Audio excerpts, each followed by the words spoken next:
जिनको अपने सोने की चूड़ियों पर बड़ा नाज था।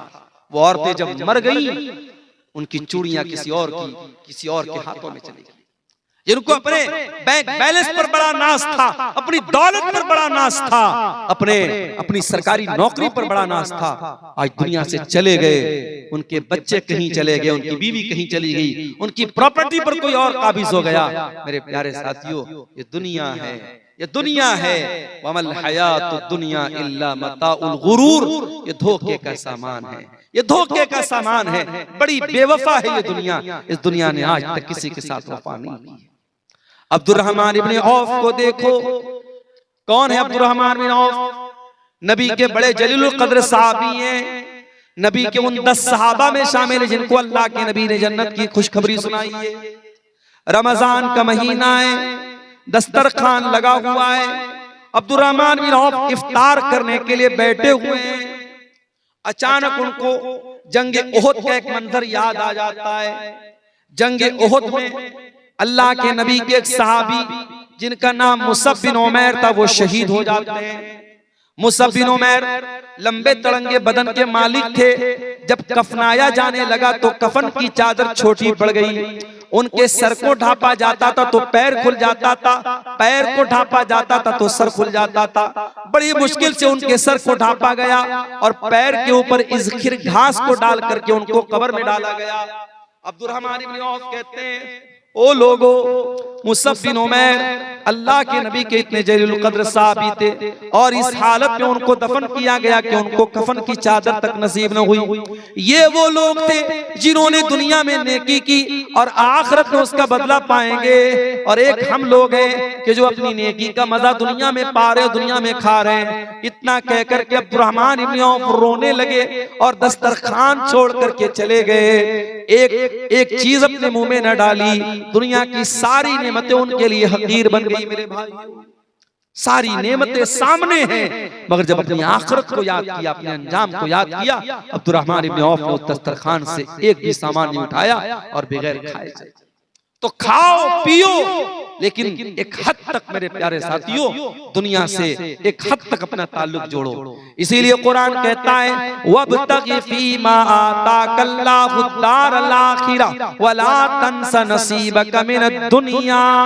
दुनिया में आखिरत की तैयारी करो और दुनिया को सब कुछ न समझो। दुनिया में जो तुम्हारा हक है, जो हिस्सा है, उसको मत भूलो, लेकिन दुनिया में आखिरत की तैयारी करो। तो दिल की सख्ती को अगर दूर करना है तो ये काम हमें करना पड़ेगा कि हम दुनिया से बस जरूरत भर ताल्लुक रखें, दुनियादार न बने, दुनिया परस्त न बने। दिल की सख्ती को अगर दूर करना है तो एक और काम करना पड़ेगा, बहुत ज्यादा हंसी मजाक करना, बहुत ज्यादा चुटकुलेबाजी करना, लतीफे सुनना सुनाना, इससे भी परहेज करना चाहिए। अल्लाह के प्यारे नबी फरमाते हैं, वला तुक्सिरिज़ ज़िहका फ़इन्न कसरतज़ ज़िक्रि तुमीतुल क़ल्बा। बहुत ज्यादा हंसी मजाक न किया करो, बहुत ज्यादा हंसी मजाक करने से दिल मुर्दा हो जाता है। बाज़ लोगों को आप देखिए, उनका एक मिजाज होता है, उनको जब देखो तब हंसी मजाक और चुटकुलेबाजी उनकी जिंदगी का मकसद होता है। माफ करना मेरे प्यारे साथियों, हंसी मजाक की भी एक सीमा होती है। अगर आप जिंदगी को लेकर के सीरियस नहीं है, अपने अंजाम को लेकर के सीरियस नहीं है, इसका मतलब कि आपका दिल मुर्दा हो रहा है। नबी ने फरमाया कि ज्यादा हंसने से दिल मुर्दा हो जाता है। अगर इस दिल की सख्ती को दूर करना है, एक और काम हमको करना पड़ेगा, और वो काम ये है कि कसरत से अल्लाह ताला का जिक्र करें, अल्लाह को कसरत से याद करें। जितना ज्यादा अल्लाह को याद करेंगे उतना दिल के अंदर नरमी पैदा होगी। इमाम हसन बसरी के पास एक आदमी आया, उसने कहा, इमाम साहब मेरा दिल बड़ा सख्त महसूस होता है, मैं क्या करूं? इमाम साहब ने फरमाया, अज़िबहु बिज़िक्रिल्लाह, अपने दिल को अल्लाह ताला के जिक्र से मुलायम बनाओ, नरम बनाओ, दिल को पिघला दो अल्लाह ताला के जिक्र से। जितना आप अल्लाह ताला का जिक्र करेंगे, दिल की सख्ती उतनी दूर होगी, दिल उतना मुलायम होगा, दिल उतना नरम होगा। इसी तरीके से अगर दिल की सख्ती को दूर करना है, एक और काम जरूर कीजिए। आज बाढ़ समेला में ये प्रोग्राम हो रहा है, हो सकता है ये तो सालाना प्रोग्राम है, आपकी मस्जिदों में कभी कोई आलिम आया, कोई दर्स हो रहा है, कोई दीन की बात हो रही है, कोई मेहमान आलिम आया, कोई दर्स दे रहे हैं, तकरीर कर रहे हैं, इस तरीके की दीनी मजलिसों में जरूर शिरकत किया करो मेरे साथ। कोई आलिम अगर आपके मोहल्ले की, आपकी गांव की मस्जिद में आता है और आपको दीन की बातें सुनाता है, नसीहत करता है, इस तरीके की इल्मी मजालिस में जरूर शिरकत किया करो। कुरान कहता है वज़क्किर फ़इन्न ज़िक्रा तनफ़उल मुमिनीन, ऐ नबी आप नसीहत सुनाइए, नसीहत मोमिनों को फायदा पहुंचाती है। इमाम अहमद इब्न हंबल रहमतुल्लाह अलैह बहुत बड़े इमाम थे, उनको 3 बादशाहों ने कोड़े मरवाए थे, उनके पीठ पर जल्लादों ने कोड़े मारे थे, इतने कोड़े मारे गए थे उनको कि लिखने वालों ने लिखा हाथी को मारा जाता तो हाथी पागल हो जाता। और क्यों कोड़े खाए थे इमाम अहमद इब्न हंबल ने? कोई चोरी की थी उन्होंने, नऊज़ुबिल्लाह, कोई गलत काम किया था? नहीं, एक अकीदे का मसला था, अकीदे का मसला था। उस जमाने में फितना पैदा हुआ कि कुरान अल्लाह का कलाम नहीं है, कुरान अल्लाह की मखलूक है। इमाम अहमद इब्न हंबल ने डंके की चोट पर कहा कि नहीं, कुरान अल्लाह का कलाम है और यही अकीदा नबी ने हमको दिया है, यही अकीदा सहाबा ने हमको दिया है, हम इसी अकीदे पर कायम रहेंगे। अगर इसके खिलाफ कोई अकीदा है हम उसको नहीं मानेंगे। इस अकीदे की बुनियाद पर इमाम अहमद इब्न हंबल को 3 बादशाहों के दौर में, 3 खुलफा के दौर में कोड़े मारे। इमाम अहमद इब्न हंबल जब जेल जा रहे थे, उनके हाथों और पैरों में जंजीरें जकड़ी जा रही थी, तो इमाम अहमद इब्न हंबल कहते हैं कि एक आराबी, एक देहाती, उस मौके पर उसकी नजर मेरे ऊपर पड़ी।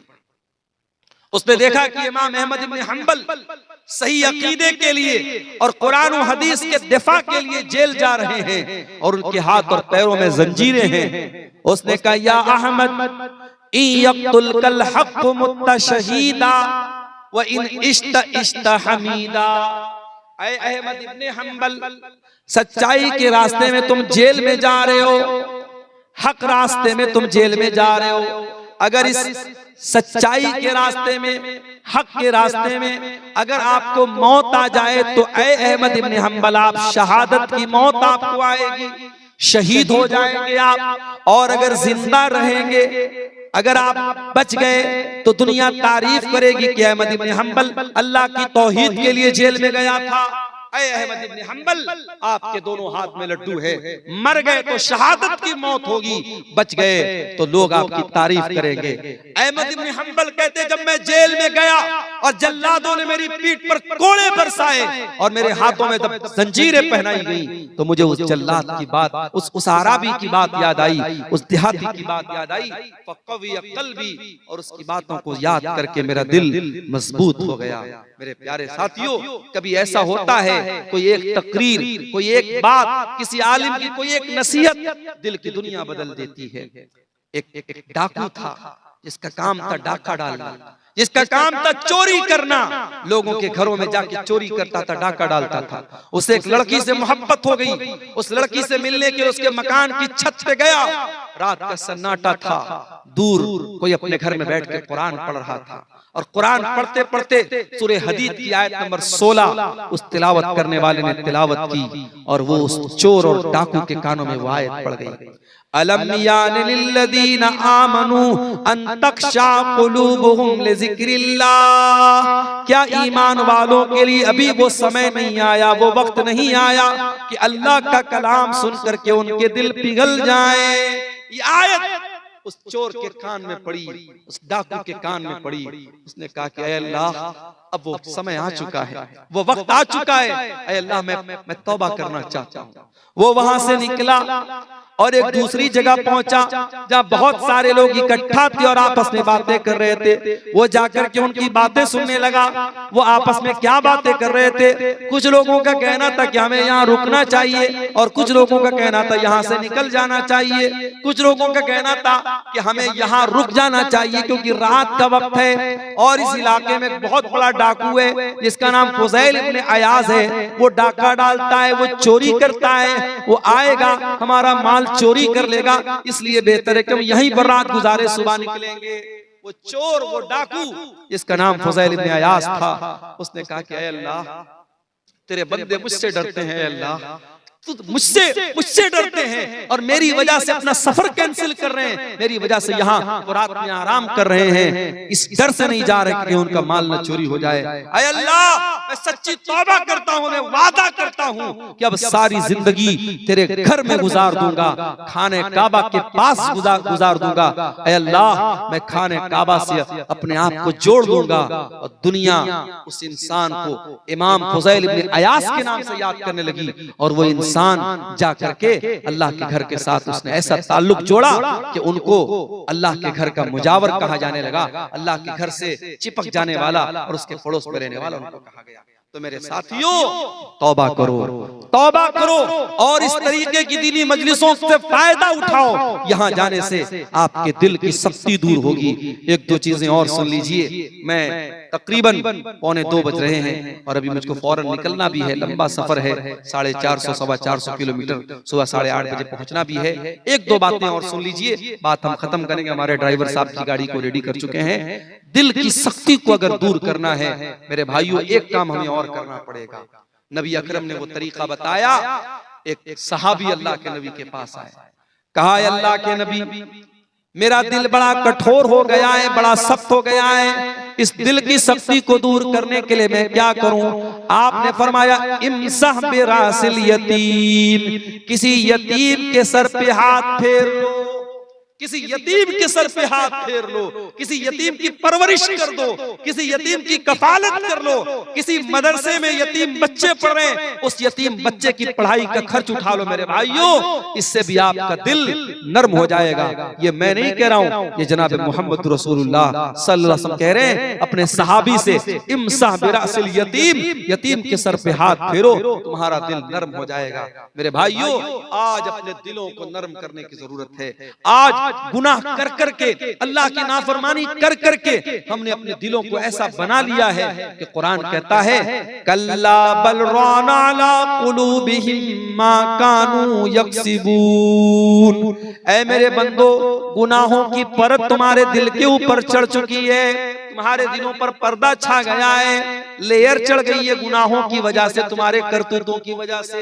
अगर गुनाहों की इस परत को दूर करना है मेरे अजीजों, तौबा के जरिए दूर करो, इस्तिग़फ़ार के जरिए दूर करो, कुरान की तिलावत के जरिए दूर करो। इसी तरीके से मौत को याद किया करो।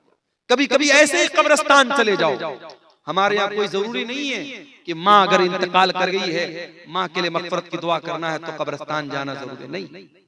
माँ के लिए मग़फ़िरत की दुआ करना है, हम घर में बैठे भी कर सकते हैं, मस्जिद में बैठ के भी कर सकते हैं। कब्रिस्तान मग़फ़िरत की दुआ करने के लिए जाना जरूरी नहीं है। कब्रिस्तान जाओ मौत को याद करने के लिए। कभी सोचो, कभी तसव्वुर करो कि वहां हमको भी जाना है। एक दिन आएगा, दुनिया में हमारी बड़ी शोहरत है, बड़ा नाम है, लोग 4 लोग अपने कांधे पर सवार करके कब्रिस्तान में लेके जाएंगे और मिट्टी की हवाले कर देंगे। बड़े बड़े अपने जमाने के तुर्रम खां, बड़े बड़े दौलत वाले, बड़ी बड़ी शोहरत वाले और बड़े बड़े अपने नाम के आगे लंबे चौड़े अलकाब लगाने वाले आज मनो मिट्टी के नीचे दफन है मेरे प्यारे साथियों, और कोई उनका पुरसाने हाल नहीं है। उस कब्र की तारीकी में हम सबको जाना है और हमसे 3 सवाल होगा, मुझसे भी होगा, आपसे भी होगा। मन रब्बुका, मन नबियुका, मा दीनुका, तेरे रब कौन है, तेरे नबी कौन है और तेरा दीन क्या है। और इन तीनों सवालों का जवाब मैथमेटिक्स की किताबों में नहीं मिलेगा, इन तीनों सवालों का जवाब साइंस की किताबों में नहीं मिलेगा, इन तीनों सवालों का जवाब कॉन्वेंट स्कूलों में नहीं मिलेगा। माफ कीजिएगा, मैं इंग्लिश मीडियम तालीम की तौहीन नहीं कर रहा हूँ, मैं साइंस की अहमियत को नहीं घटा रहा हूँ, मैं मैथमेटिक्स की अहमियत को नहीं घटा रहा हूँ, मगर इतना जरूर आपको बताऊंगा कि कब्र में आपको काम आएगा तो रब का कुरान काम आएगा। यही कुरान जिसके पढ़ने वालों को आप हकीर समझते हैं, जिसके पढ़ाने वालों को आप हकीर समझते हैं, जो कुरान पढ़ाने वाला आज रमजान में ज़कात की भीख मांगने आपके दर पे आए तब वो मदरसा चलाएगा। ये हालात क्यों है मेरी कौम के, इस पर भी हमें गौर करने की जरूरत है। बड़े बड़े सेठों के यहाँ भिखारियों की तरह ये मदारिस के सुफरा, ये मदारिस के जिम्मेदार भिखारियों की तरह लाइन लगा के खड़े होते हैं और ज़कात की रकम उन्हें भिखारियों की तरह दी जाती है। ये भी एक लम्हे फिक्रिया और गौर करने करने का मकाम है कि आपको कुरान पढ़ाने वाला और आपके बच्चों को कुरान पढ़ाने वाला आपके दर पे आके भीख मांगता है, तब वो कुरान पढ़ा पाता है। ये बहुत अफसोस की बात है मेरे भाइयों। जब मोमिन कब्र के तीनों सवालों का सही जवाब देगा, मेरा रब अल्लाह है, मेरा दीन इस्लाम है, मेरे नबी मोहम्मद सल्लल्लाहु अलैहि वसल्लम है, तो फरिश्ता पूछेगा कि तुझे इन तीनों सवालों का जवाब कैसे पता चला? तो वो क्या कहेगा? क़राअतु किताब अल्लाहि फ़आमनतु बिही वसद्दक़तु बिही, मैंने कुरान पढ़ा था, मैंने अल्लाह की किताब को पढ़ा था, उस पर ईमान लाया था, उस पर तस्दीक की थी। मैं कुरान का आलिम था, मैं कुरान का हाफिज था, मैंने कुरान को समझा था, मैंने कुरान को पढ़ा था। कब्र में भी ये कुरान आपके काम आएगा और कयामत के दिन भी ये कुरान आपके काम आएगा। कयामत के दिन यौम यफिरुल मरउ मिन अखी व उम्मिही व अबी व साहिबतिही व बनी, न बेटा बाप के काम आएगा, न बीवी शौहर के काम आएगी, न भाई भाई के काम आएगा, लेकिन कुरान वहां भी आपके काम आएगा। नबी अकरम फरमाते हैं, इक़राउल कुरान फ़इन्नहु याती यौमल क़ियामति शफ़ीअन लिअस्हाबिही, कुरान पढ़ा करो, कुरान कयामत के दिन सिफारिश करेगा तुम्हारे लिए, तुम्हारे हक में अल्लाह ताला से लड़ेगा। मेरे भाइयों, कुरान से अपना ताल्लुक मजबूत करो, मौत को याद करो, कब्रिस्तान जाया करो, इससे भी इंशाअल्लाह हमारे दिलों की सख्ती दूर होगी। और आखिरी चीज मेरे प्यारे साथियों, दिल की सख्ती को दूर करना है तो दिल के मालिक से अपनी लो लगा लो। दिल का रिमोट कंट्रोल अल्लाह के हाथ में है, दिल का मालिक अल्लाह है। अल्लाह जब तक नहीं चाहेगा आपका दिल हिदायत पर नहीं आ सकता, आपका दिल सही रास्ते पर नहीं आ सकता। और जिस दिन अल्लाह चाहेगा, बड़े से बड़े गुमराह इंसान को अल्लाह ईमान की तौफीक दे देगा। बड़े बड़े बॉलीवुड के और हॉलीवुड के फिल्मी हीरो और हीरोइन जिनकी सारी जिंदगी नाच गाने में गुजरी, जिस दिन अल्लाह ने उनको हिदायत देनी चाहिए, हिदायत के रास्ते पर आ गए। और जिसके दिल को अल्लाह ताला ने हिदायत से महरूम कर देना चाहा, वो मुसलमान था, मुर्तद हो गया। कोई अपने आप को कल तक मुसलमान कहता था, आज काफिर हो गया, मुशरिक हो गया, और आज दूसरों के दर पे जाके सर झुकाने लगा। इसलिए दिल के मालिक से अपना ताल्लुक जोड़ो।